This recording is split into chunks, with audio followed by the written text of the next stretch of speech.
ስለዚህ እንደዚህ ጸጋ ስለበዛ በኃጢአት እንቀጥልን ነው ይላል ሮሜ 6 ላይ። እኛ ለኃጢአት እኮ ሞተናል።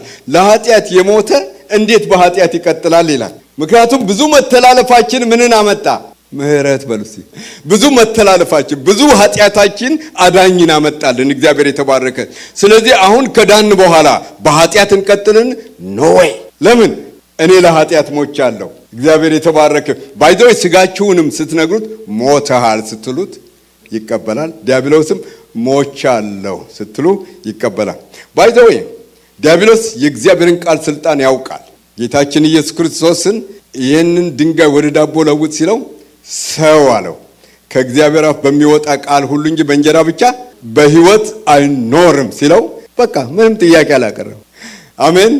ጌታችን ኢየሱስ ክርስቶስ ሲናገር ይሄ ቃል አይሻርም ይላል። ቃሉ አይሻርም። ከቃሉ በላይ የሆነ ማንም የለም።